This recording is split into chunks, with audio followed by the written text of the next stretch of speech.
The next question is, why do you defend the Second Amendment to the big government federal fascist constitution? Shouldn't the whole thing be scrapped? Do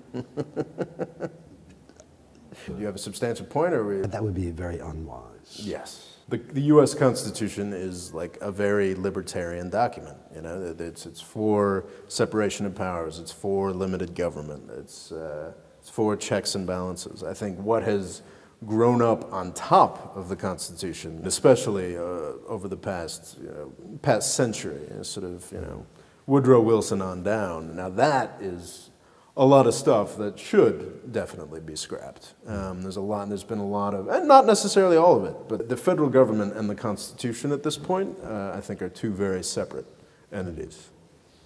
We're pro-U.S. Constitution. Yeah, absolutely. More or less? Yeah, definitely. Why do people idolize that asshole, Ron Paul? It's well put.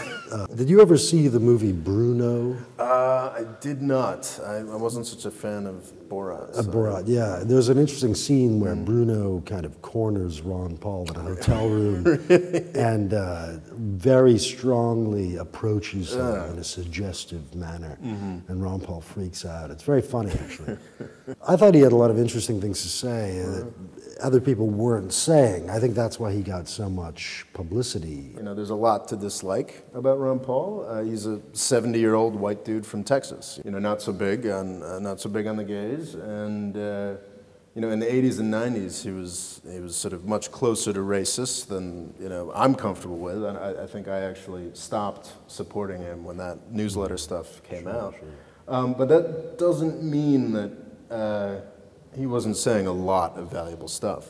He was right about the Iraq War, I think, absolutely, from the beginning, and very strongly and unapologetically. I thought that was, and thank God that was coming from a Republican as well. I mean, everybody seemed on board 100%, and just today I'm reading about, beheadings and more horror, really. Yeah, it's not going so well. I see all that stuff, and the only thing I'm thinking is like Saigon, 1975. Sure, here we are, I think, right back there.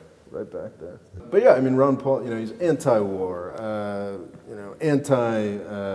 sort of the banking industry as it's currently constructed. Did I mention anti-drug war? I mean, which is huge. Right. The amount of money spent incarcerating people who were getting high in their house is just... it's ridiculous. I just don't see that as a wise use of public funds, really. But, So yeah, I mean, Ron Paul has been at the margins of American politics for, God, at this point, 40 years, 50 years. And obviously he's gonna make some very uncomfortable friends. I think that does actually disqualify him to a degree from like real, from being president. But we were never talking about Ron Paul being president in the first place. And he was bringing up issues that no other candidate was willing to address. And I don't exactly idolize Ron Paul. I am certainly glad he was there. Glad he's around. And, I'm glad Nader was around. I'm glad many of these third movement candidates, third party movements. Harry Browne is what got me interested in libertarianism when I was at university. I heard him on the radio and on television a few times and just thought he was very thoughtful.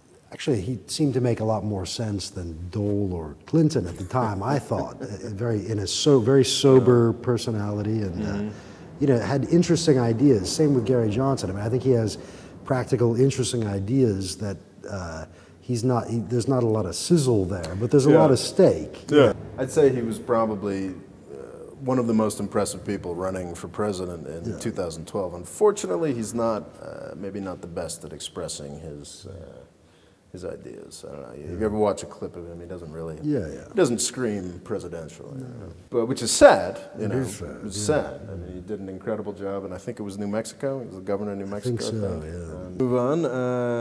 We can cover this. Does being a libertarian mean you're into weird sex stuff? Well, depends what your definition of weird is, I suppose.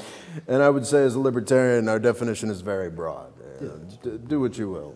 She'll be the whole, what is it, what's the Crowley thing? Fisting and slings, that kind of thing. All right, man. Yeah, as long as it's consensual. Sure. As long as it's consensual. That sounds good. Sounds good.